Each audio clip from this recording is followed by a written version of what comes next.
All right, so you made it. You've been dying to hear about saber-toothed tigers and what I could possibly have in mind for this lecture. Well, as I mentioned, or you may have heard, 10,000 years ago, your most likely cause of death was getting eaten by a saber-toothed tiger, right? Maybe not really, but you get the point. Our bodies at that time had to be evolved to stop bleeding readily.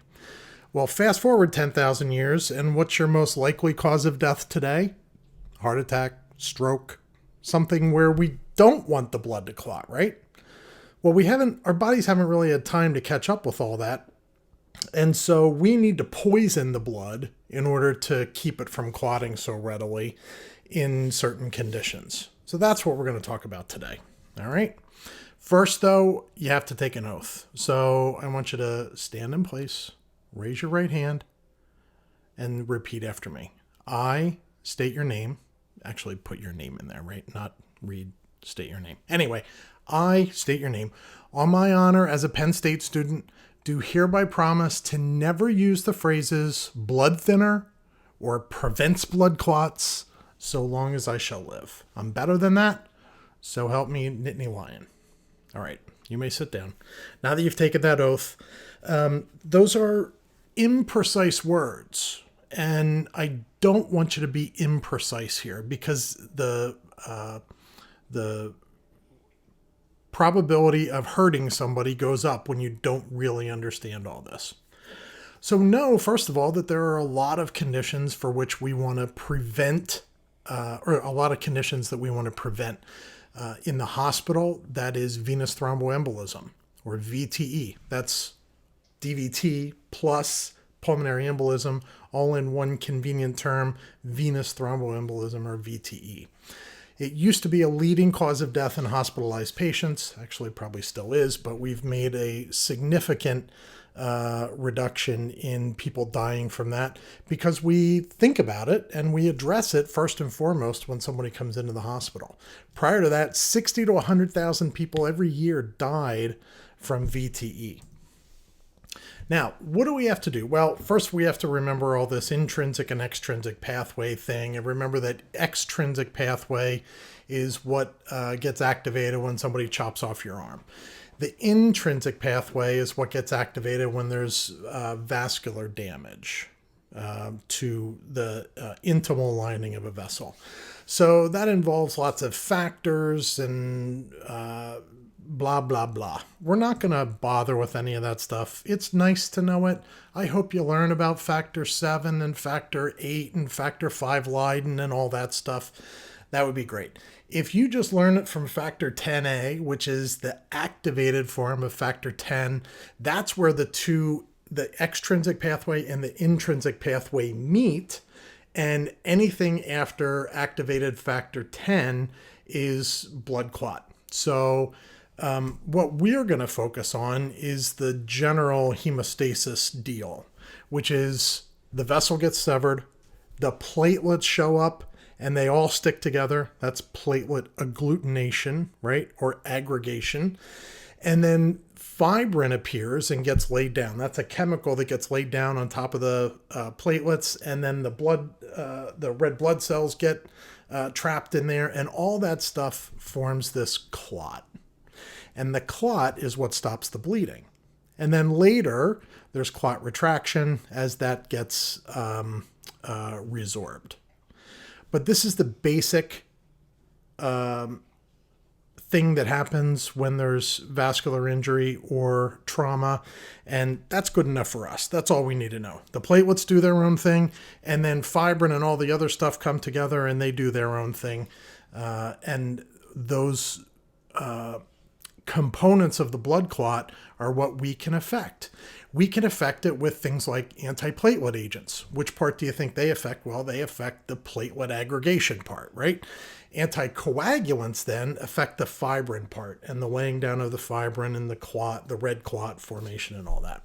We can also use direct thrombin inhibitors to poison the clotting from factor 10 on down.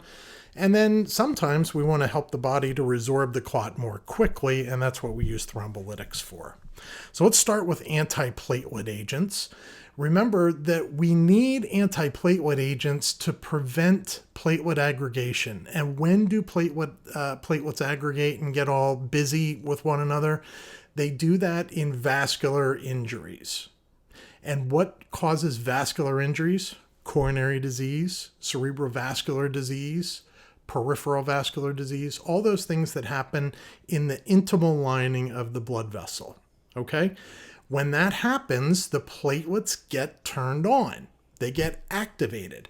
And they get activated from a variety of different ways. One, and the old-fashioned way that was described a billion years, well, 70 years ago, something like that, is thromboxane A2. So the thromboxane A2 pathway is what activates these platelets and makes them all stick together. There's other ones, though, too. There's also an ADP pathway that gets activated, and then the platelets stick together.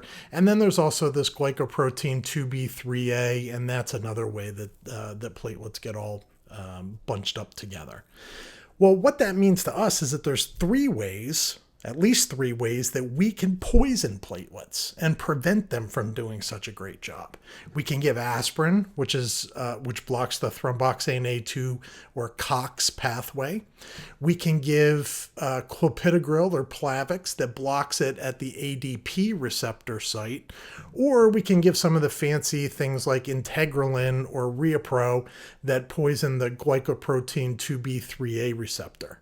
Now, it's unimportant which one of those is responsible and exactly what the mechanism is that it follows. That part's unimportant. We'll let pharmacologists worry about that. What we want to know is that there are just different ways to do it. Aspirin is the old-fashioned way to do it, and that we know blocks thromboxane A2. Again, not important, but know that that is one of the mechanisms that we can use. So it turns out that when we give somebody aspirin, we poison the thromboxane A2 receptor on the platelet, and that means that for the life of the platelet, that platelet is broken and can't bind at the thromboxane A2 pathway anymore. It just can't do it. It's done. It's broken. It will never happen so long as the platelet lives, which, by the way, is how long? Like 7 to 10 days or something like that. Aspirin, it turns out, has its best effect with the least neurological effects the lower the dose we go. So in this country, we use 81 milligrams as the lowest dose. In Europe, they have 50 milligram doses, which actually has slightly better outcomes with fewer strokes. But we'll take 81 milligrams here because that's what we have. Remember that aspirin is a gastric irritant, can result in GI bleeding. Lots of bruising can happen, and whenever we do major surgery, we want to stop the aspirin for 7 to 10 days, if possible. Now, if they just had a stent put in or they have terrible coronary disease or what have you, then surgeons will go, okay, I'll operate, with that on board. The important thing here is that there's no lab test for aspirin. If we need to, we can do a bleeding test, and you stab somebody with a lancet and you watch how long it takes them to stop bleeding, but we don't really do that to monitor aspirin therapy. So we talked about the thromboxane A2 receptor. Now we'll talk about the ADP receptor and the way we block that. One of the ways that we block that is with Clopidogrel or Plavix. It's once a day, 75 milligrams, and it just works. It binds also irreversibly for the life of the platelet, just like aspirin. But the benefit to Plavix is that it's not a gastric irritant, which is great. It doesn't cause a hole to be eaten in the stomach. But it also lasts 7 to 10 days. Bruising is common. There's also no lab test that we run routinely to monitor somebody's response to Plavix either. All right? So sometimes we use Plavix plus aspirin together, quite a lot actually. And the reason is that there are two different mechanisms that we can poison the platelet with. If we just gave extra aspirin, it would all attack this site, and maybe this site would still allow for the platelets to get bunched up together. But when we poison both of these, now there's very little chance that they're going to get together and cause mischief. Okay? Then we have these glycoprotein 2B3A inhibitors. The GP2B3A receptor is another one on the platelet here. These are given IV around the time that we do vascular procedures like stenting of the coronary arteries or something like that. They are very, very potent and are a little more concerning to use than aspirin or Plavix. We do have labs that we monitor for this. We're not going to bother talking about them. Just think to yourself that these are medicines that we use in the hospital only. It's only IV. And as a result, when you're giving these is when you will learn about them. All right. We're not going to bother talking about them here. So that's all the antiplatelet stuff. When we want to poison the platelets because we want to prevent heart attacks and strokes, or prevent buildup of blood clot on stents that we put in somebody's arteries, then we use the antiplatelet agents. When we have somebody who gets a new valve, right, we want to anticoagulate them. We want to affect the clotting cascades, not the platelets. And so the anticoagulants that we use are different than what we talked about before for the antiplatelet agents. So who do we use anticoagulants on? Well, we use them for active venous thromboembolism. So when somebody has a DVT or a pulmonary embolism, we use these drugs to treat that and keep the clot from getting worse. We can also use those things to prophylact or to prevent deep vein thrombosis or pulmonary embolism. Okay? So those are people who are at risk for clot, and we use prophylactic anticoagulation. Lower dose. It's just a lower dose. So we'll talk about that in a little more detail. We also, for people with active clot, we use a therapeutic dose of anticoagulants during acute coronary syndromes. So if somebody comes in with new onset of chest pain, they have elevated troponins, we're worried that they're going to complete an infarct, we put them on a heparin drip. And why do we do that? Well, because we don't want more clot to form in the coronary artery and cause a heart attack. We also have people on anticoagulants around the time of vascular surgery or stenting or something of that nature. And then also after we give somebody TPA or blood clot buster medicine. But remember that there are two doses of anticoagulants. There's therapeutic anticoagulation made for active clot. And then we have prophylactic anticoagulation for people at risk of clotting. Those are medically vulnerable patients in the hospital after surgery, something like that, who are at risk for DVT. Then we put them on a prophylactic dose to prevent them from having a DVT. Okay? So let's talk about the different anticoagulants. We'll start with heparin, and the heparin molecule is big. This giant molecule that we're looking at here, this is heparin, and we're going to refer to this as unfractionated heparin, all right? Unfractionated heparin, meaning it's not broken into little pieces. So this is the full heparin molecule, but it's hard to use. When we give it, we have to know that it's highly protein bound. It can mix with a lot of other stuff. There's parts of this molecule that bind very readily with proteins and other drugs in the body. That's called protein binding. And that makes more or less of this molecule available to be an anticoagulant. So depending on drugs that we're using along with heparin, and depending on your level of serum albumin and other proteins in your blood, that can affect how much Coumadin or how much heparin you need to anticoagulate you. And those things can change, They can change in the course of a couple of hours. Whenever we give heparin, we always want to monitor somebody and monitor their clotting. How well is this medicine working? So we check the PTT. That's the lab that we draw for heparin. The PTT. Partial thromboplastin time. But because heparin can also be associated with heparin-induced thrombocytopenia, we also want to check the platelet count periodically, right? Thrombocytes are platelets, and sometimes we can have an allergy to heparin that causes the body to attack its own platelets. And so we always monitor a CBC, or at least a platelet count, but usually in the form of a CBC, periodically while patients are in the hospital. And if they have a 50% decrease within 5 days, then we round up all the usual suspects and test them for heparin-induced thrombocytopenia. Okay? So the answer to this question mark, the lab tests, is PTT to monitor their anticoagulation and platelet count to monitor the platelets. And remember, we usually don't just get a platelet count, we usually get a CBC, which includes platelets. So heparin is indicated for treatment and prophylaxis of blood clots. When we give it for prophylaxis, we give it sub-Q. 5,000 units sub-Q every 8 to 12 hours. And for treatment of active clot, we give IV heparin.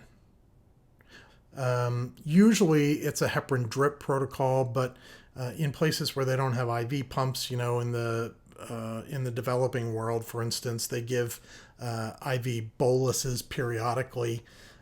We don't typically use that here because it's not very precise. We like precision, right?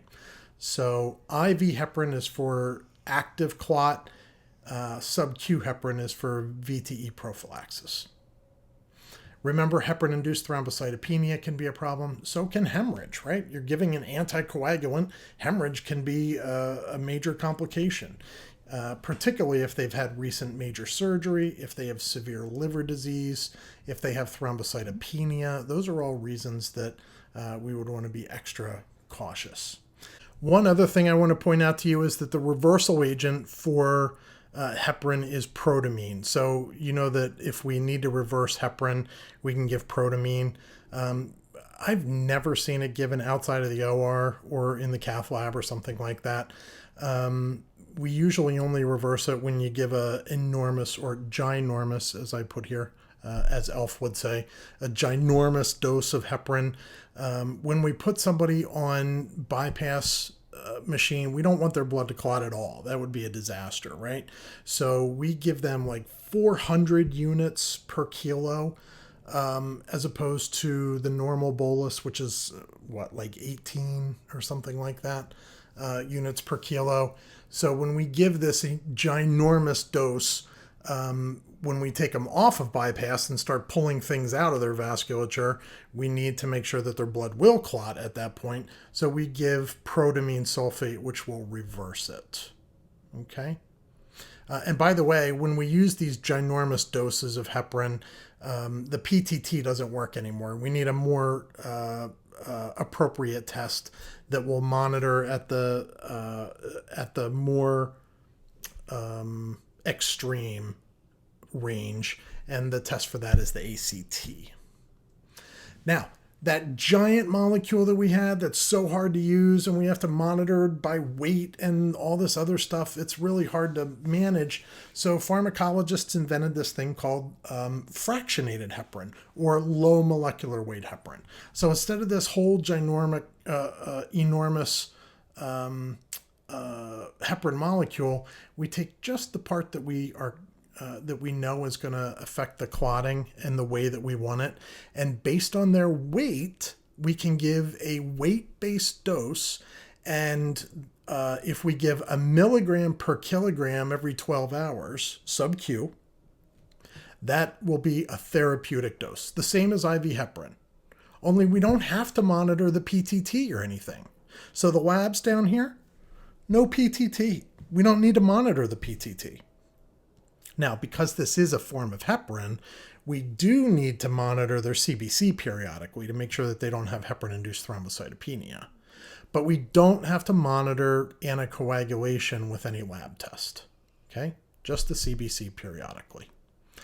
So a therapeutic dose of enoxaparin or Lovenox is 1 milligram per kilogram sub-Q every 12 hours. A prophylactic dose that we might use to prevent DVT would be 30 or 40 milligrams daily or every 12 hours, or it depends on which protocol they're following, but those are the choices. So Lovenox has the same indications as heparin. It can be used for unstable angina. It can be used for therapeutic anticoagulation, yada, yada, yada. The contraindications and cautions are similar to heparin, but there's also a risk of spinal and epidural hematoma with different types of anesthesia. So we have to be very careful about that. Sub-Q injections into abdominal fat, and of course, bruising and injection site reactions are common. And we want to make sure that we're monitoring these patients for any potential hemorrhage that we could be causing. So that's the parenteral drugs that we can use for anticoagulation. Now we're going to talk about oral anticoagulants. And the biggest oral anticoagulant that we talk about is Coumadin, right? And that happens to be a vitamin K analog. So remember that vitamin K, it's not potassium, by the way. It's not like a cutesy name for potassium. Vitamin K is a legit vitamin, right? And it's produced by the E. coli bacteria in our guts. And that vitamin K is essential, meaning that it has to be received from those organisms in our gut in order to make clotting work. The clot mechanism that our livers produce, those clotting proteins, are activated by vitamin K. And so the vitamin K has to be present. If we poison the vitamin K and make it not as available, then we can prevent blood clots that way. We can use it as an anticoagulant. And that's what warfarin is. Well, it's also rat poison, right? Did I mention that? So it works on vitamin K and these different clotting factors. It's very slow to take effect. The dose that we give today doesn't take effect for 48 hours. So this is a long process to get somebody up to speed. If somebody overdoses or they get too much blood thinning effect from warfarin or Coumadin, then we can give vitamin K, and that will reverse it. But it takes forever, and it's a pain. Like, we never want to reverse it with vitamin K if we're going to put somebody back on Coumadin, because it takes forever. It's a disaster. So we try not to give vitamin K, but if somebody's bleeding or they have a complication, then we want to make sure that they don't bleed to death first, and then we certainly would give it. So warfarin, like heparin, is very highly protein bound. Now remember from pharmacology that protein binding is affected by other protein-bound drugs and by the level of protein in your blood.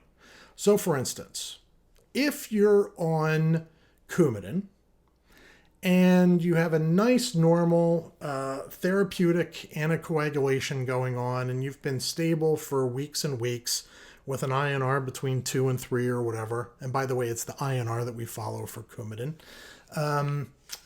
we may see a problem when we put you on another highly protein-bound drug. Antibiotics are famous for this. So is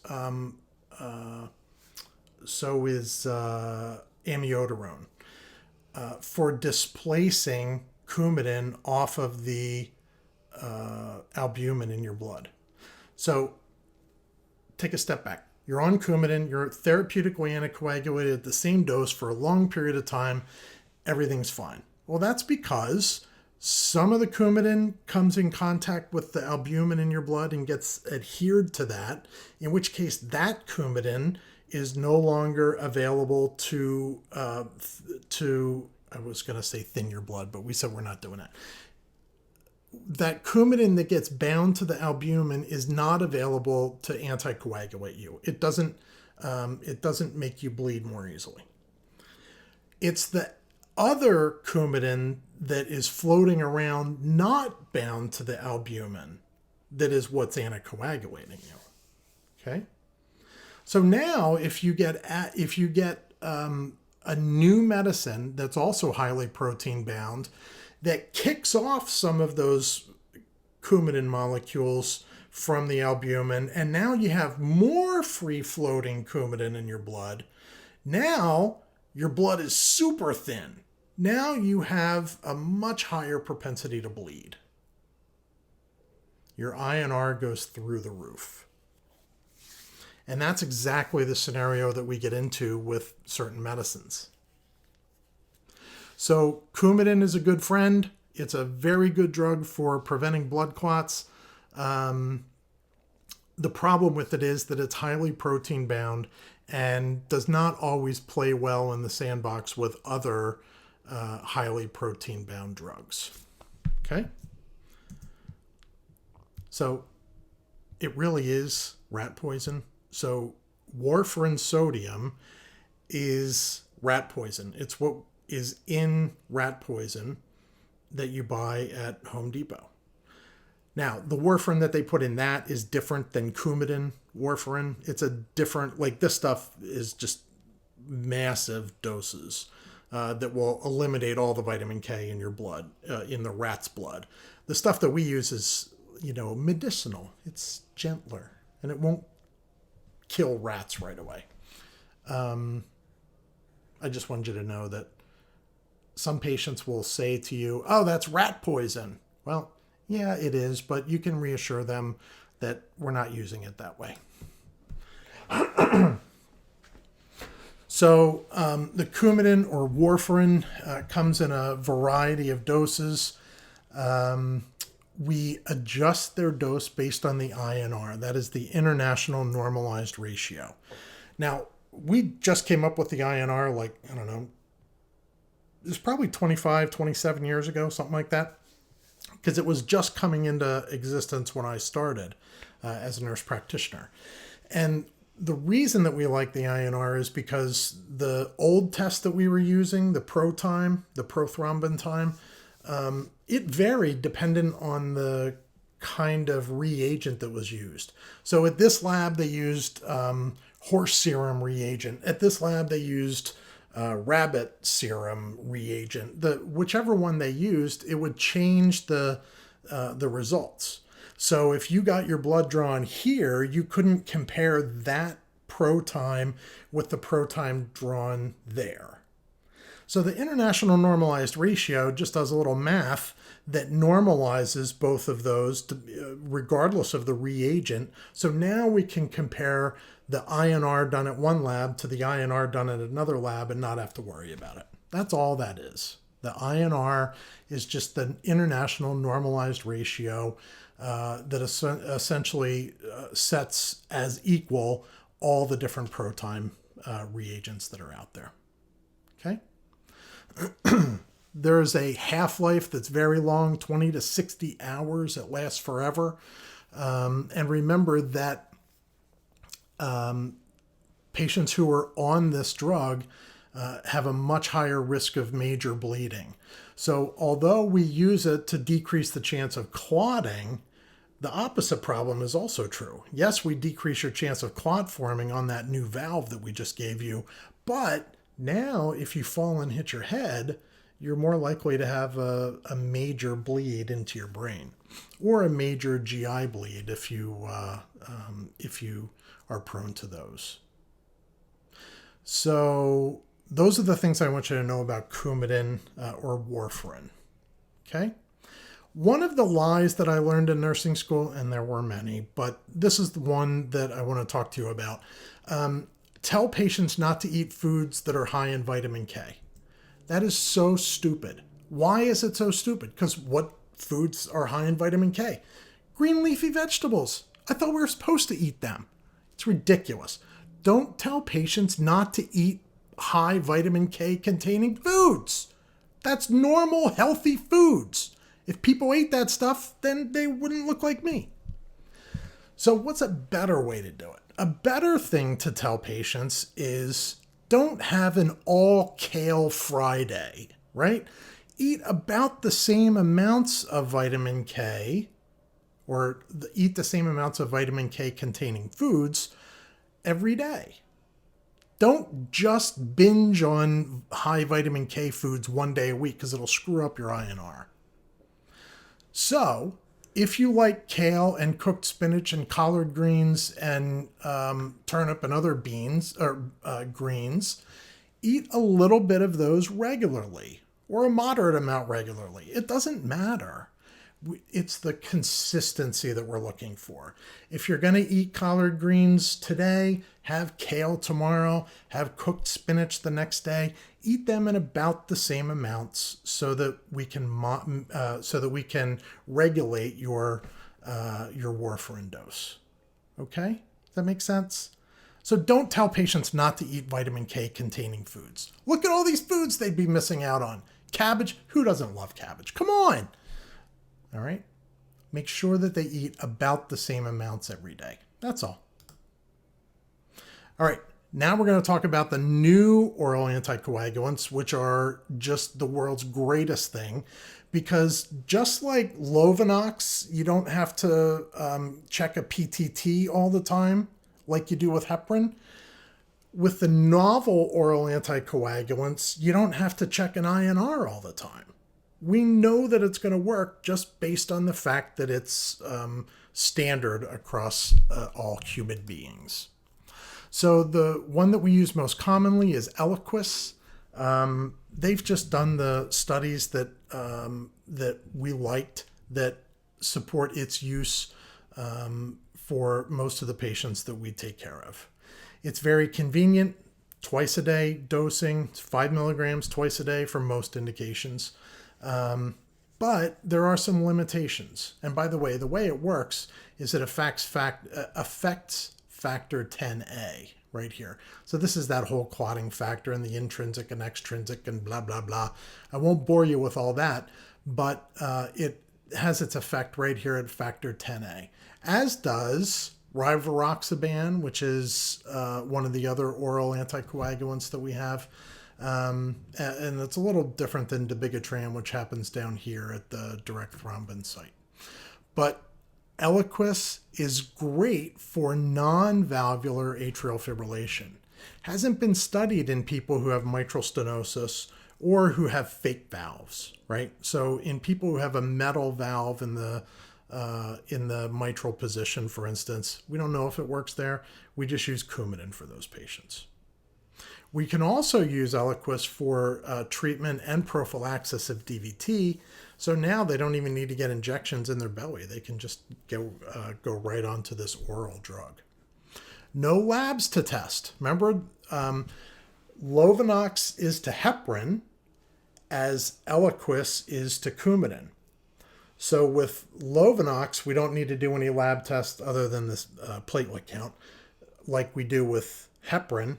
And with Eliquis, we don't have to do any lab tests like we do with the INR in warfarin. Okay.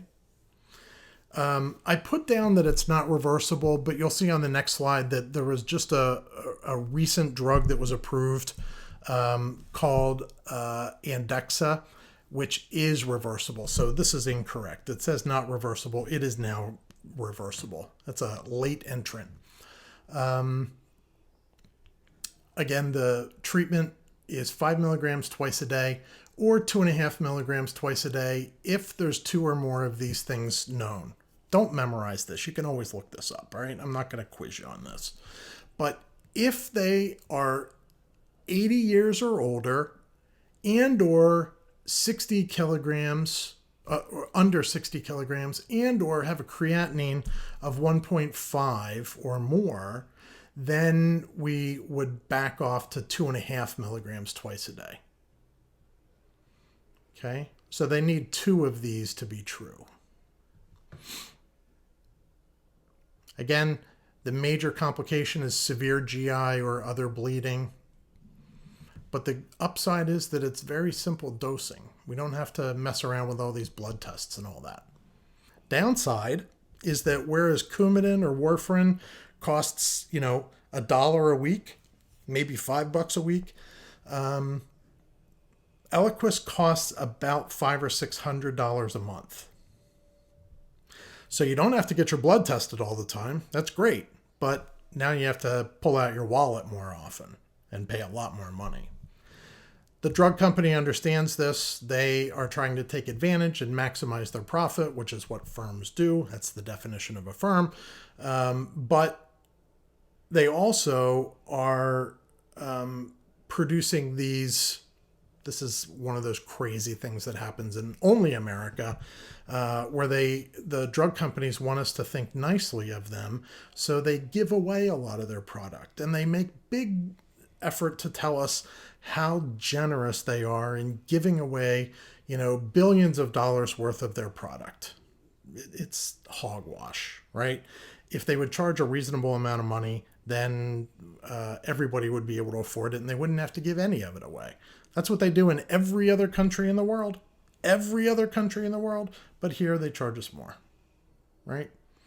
Of course, on the other hand, now we have Eliquis.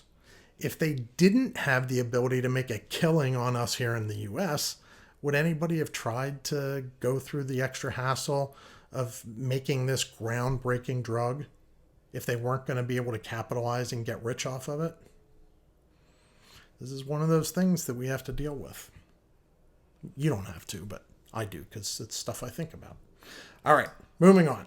So now we have to decide, if you are 65 years old and you have atrial fibrillation and you need to be anticoagulated, do you want to be on Warfarin and get your blood tested all the time but pay very little money? Or do you want to be on a NOAC like Eliquis, not have to get your blood tested ever, but pay a boatload of money for it?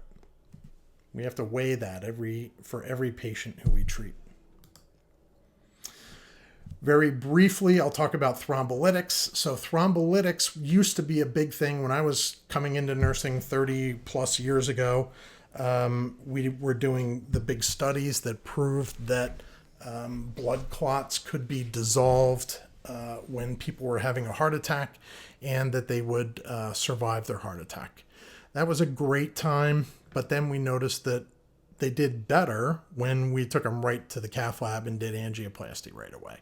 So thrombolytics really have gone much further down the list of treatments that we prefer.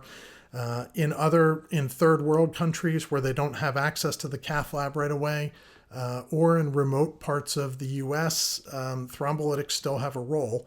But here in central Pennsylvania, where there's a cath lab on every corner, we just don't use thrombolytics. What thrombolytics do is they prevent further blood clot from propagating, and that allows the body's own fibrinogen to dissolve the clot that's there. So this drug doesn't dissolve the clot itself. It allows the body to dissolve the clot. Okay. So the different drugs that we use are urokinase, streptokinase, which, by the way, after subsequent doses has a high likelihood of allergic reaction. And then this newer stuff, the most recent entrant, is called tissue plasminogen activator, or TPA. So it binds to fibrin, allows the body to dissolve the clot, and no further clot is propagated. And that's all I need you to know about it. So let's talk about some nursing considerations. Aspirin 81 milligrams daily is ordered for a 65-year-old woman with a history of coronary disease. Pause this now and think about what the answers to these questions are. All right, did you do that? Why is aspirin ordered? Well, we did it because we want to prevent this 65-year-old woman from having a heart attack. All right, so she has coronary disease, likely to have a heart attack. Platelet aggregation is the initial cause of those heart attacks, and so if we poison the platelets, we have a pretty good chance of preventing her from dying from a heart attack. What are the potential side effects? Well, bleeding, bruising for sure, reaction to the medicine. And what lab tests do we monitor for aspirin? None. We don't typically monitor anything for aspirin. Same deal here. Pause this tape or pause this video and think about what you do for this patient with newly diagnosed DVT. Well, what's the expected therapeutic effect of IV heparin? It'll be to allow the body to resorb the clot. No further blood clot will be laid down. And so that's the idea of heparin. What is another medication that could be used? Well, we could just go right to a novel oral anticoagulant, right? We could also go with Lovenox. That would be another option. What side effects should be monitored for somebody on IV heparin? Well, you want to monitor for bleeding, monitor for heparin-induced thrombocytopenia, right? So we want to monitor a platelet count. And then what lab tests do we monitor? Platelet count, usually in the form of a CBC, and the PTT, partial thromboplastin time. That's right. Lovenox, 78-year-old woman, post-op day 2, right total hip arthroplasty. Lovenox 30 milligrams sub-Q, Q12 hours is ordered. Why is Lovenox ordered at that dose? Well, because it's the subtherapeutic or the prophylactic dose, right? They don't need to be fully anticoagulated. We just want to give enough to prevent blood clot from forming in her deep veins. What complications could occur? Bleeding, but usually it's just local injection site complications. Because remember, this is a sub-Q injection. And then what labs do we monitor? Well, we don't need to monitor the PTT because we know it's working based on just that weight-based protocol. But we definitely want to monitor the platelets because it is a form of heparin. It's fractionated heparin. And then a 54-year-old man admitted to the emergency department of a remote hospital for evolving anterior MI because no cath lab is immediately accessible. Thrombolytics are administered.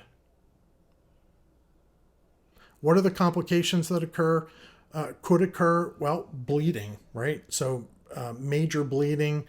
In fact, people who just had surgery recently, major surgery recently, or people who've had intracerebral hemorrhage, or people who've had stroke within a recent time period are excluded from getting thrombolytic therapy.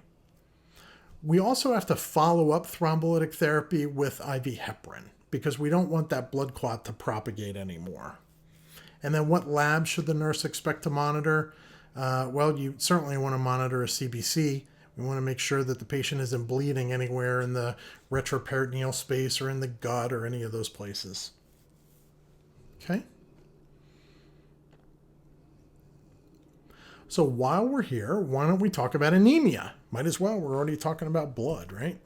So I want to just review with you things that you already know quickly. That blood volume is about 7% of the body's weight. Most of us have 4.5 to 5.5 liters of blood in our body at any given time. It's a little more than that in children. And of course, the blood fills every vessel that we have in our bodies. Well, you can read this. I'm not going to read it to you. Red blood cells are the most abundant cells in the body. About 80% of blood cells are red blood cells. They are those small biconcave discs. They can easily squeeze and move through capillaries. Even though they're 7 microns in diameter, they can fit through capillaries that are 5 or 6 microns.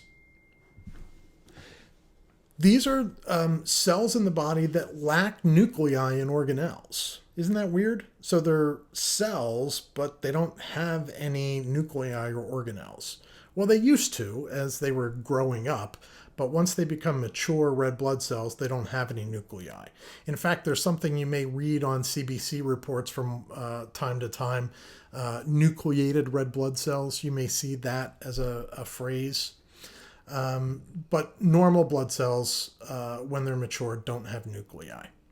They live for about 100 to 120 days, and then they're cleaned up out of the body. They're recycled. We take all the parts, especially the iron, which is hard for us humans to get.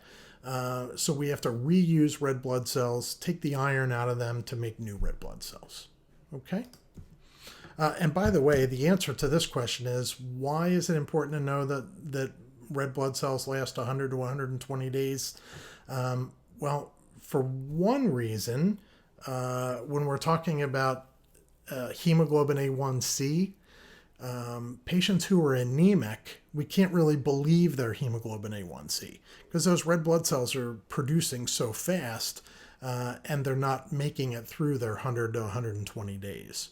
So we have to know that when we're evaluating somebody's hemoglobin A1C. So hemoglobin, remember there's 4 components to it. There's 2 A chains and 2 B chains. Together, a hemoglobin molecule can hold, it has all of that iron, so it holds 4 oxygens and nothing else important here. Now, where do you think that these red blood cells are manufactured? Whenever you think about your bone marrow producing these red blood cells, I think we all think about the femur and the tibia having this massive amount of bone marrow, and that's where we get all this. Well, check this out. That's where very little of it comes from in our case, right? After you get past 20, there's almost no red blood cell production in those long bones. It's all in the spongy bone of the vertebrae and the sternum and the ribs. That's where the red blood cells are produced as you get older. When you're little, it's all the long bones, but when you're grown up, it's really in the spongy bone of the vertebrae, the sternum, and the ribs. I just thought that was interesting. Now, how is our bone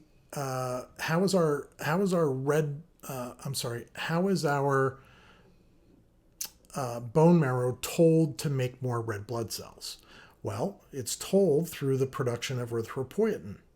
Erythropoietin is produced at the kidney, and when the body senses less oxygen at the nephron and other parts of the body, like in the lung, for instance, then it stimulates production of red blood cells.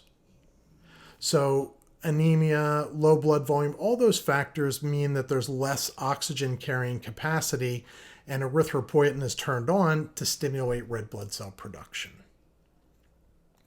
So how do we make red blood cells? Well, we need iron, right? And you know that we need B12, and you know that we need folate. But why do we need B12 and folate? Not because they're building blocks of the hemoglobin molecule or the red blood cell, but rather because they make sure, they're like the supervisors. They are the ones who make sure that the red blood cells get built correctly. And when we don't have folate or B12, then the red blood cells get all giant. They become these things called megaloblasts, and they're enormous and they don't work very well to carry oxygen. Okay, so B12, and we don't see folate deficiency very often since they fortified the food supply, 30 years ago. But we do see B12 deficiency, and it's responsible for funny looking megaloblasts in the blood. Okay. So iron transport and metabolism, remember that our body only gets a very small amount of iron from our diet. And so it really requires the hemoglobin to be recycled from dying or dead blood cells. And then that iron that is taken from those dead red blood cells can be stored, can be transferred in the form of transferrin, and can be stored in the form of ferritin in different tissues. So there's a transport form, there's a storage form, and then the liver puts it all back together again so that it can be sent to the red blood to the bone marrow to be turned into red blood cells. The process is unimportant. I want you to know, however, that the iron has to be recycled from those blood cells because very little is absorbed. We'll talk about that in a second. So iron required for hemoglobin synthesis. The RBC production rate slows during states of iron deficiency. So you've heard of iron deficient anemia.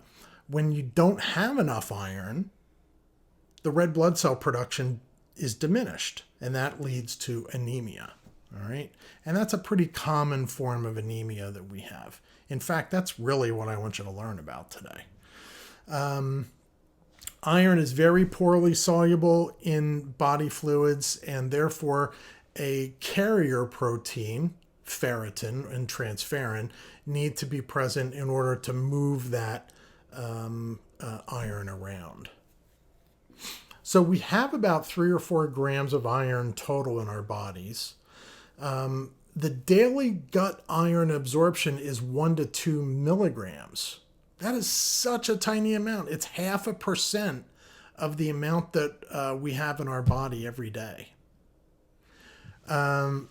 Transferrin has 200 to 400 milligrams per deciliter.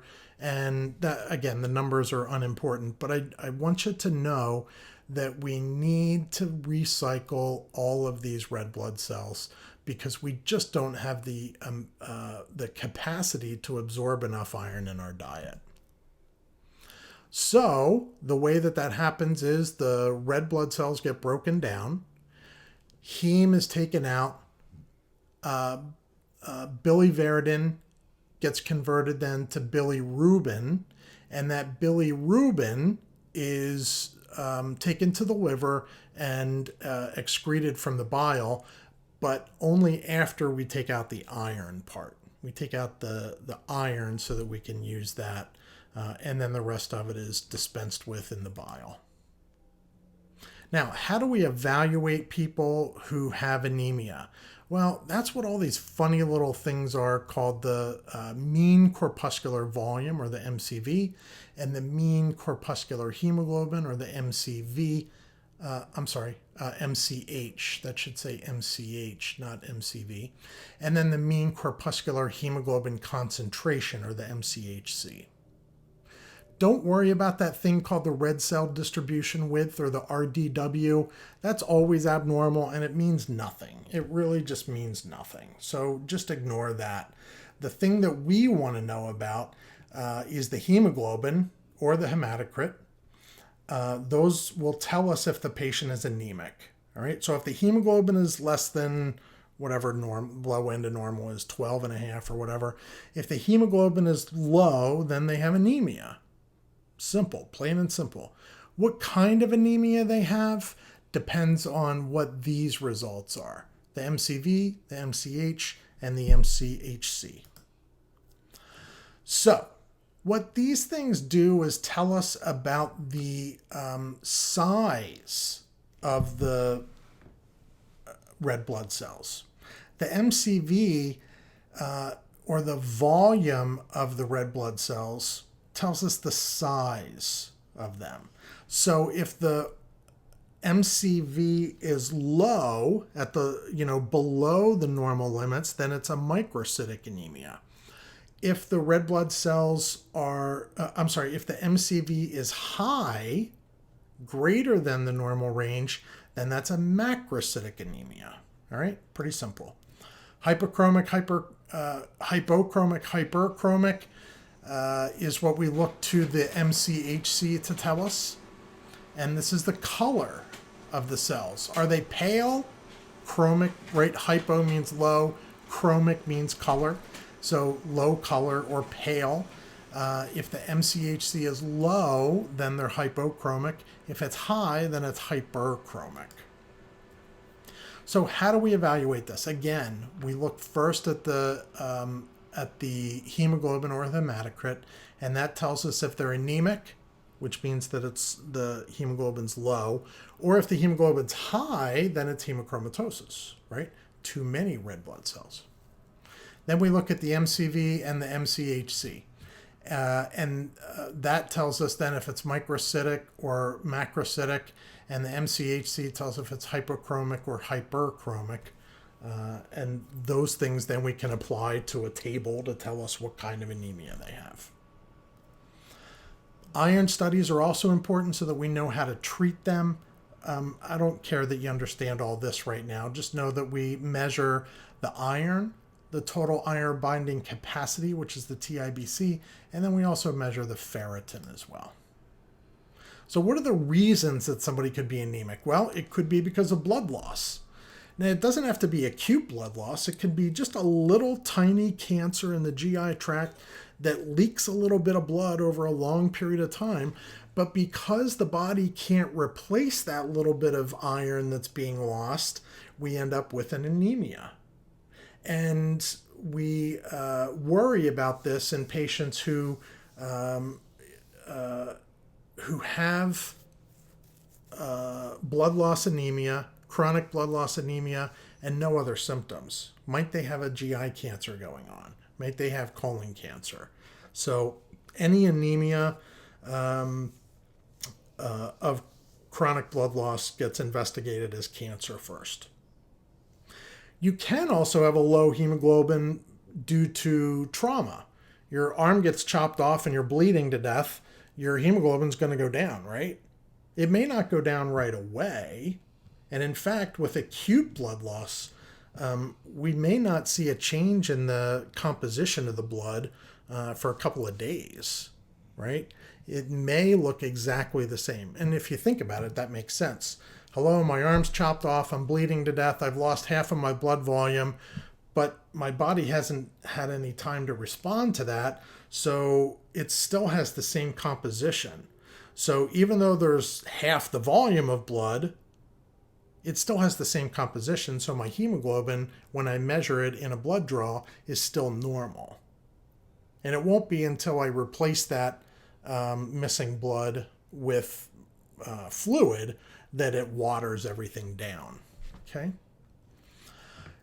Remember we said that we need B12 and folate to make the red blood cells the right way? Well, we can have anemia due to faulty RBC production, and that happens with iron deficient anemia. It happens with bone marrow and stem cell problems. It happens with sickle cell anemia and anemia of chronic disease and decrease in erythropoietin and all that stuff.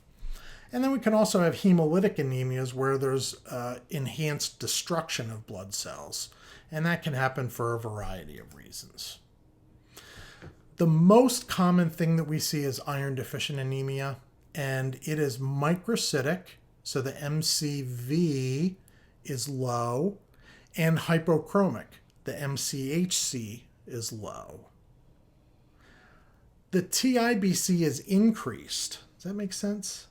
So the total iron binding capacity is increased. Yeah, that makes sense because the body is hungry for iron. It wants the iron, but there's just not enough of it there. So the ability to bind to it is enhanced because it's all empty. There's just not enough of it around. So the total iron binding capacity is increased, but the ferritin, the amount that's being moved around or stored, is low. Okay? And then there's this anemia of chronic disease.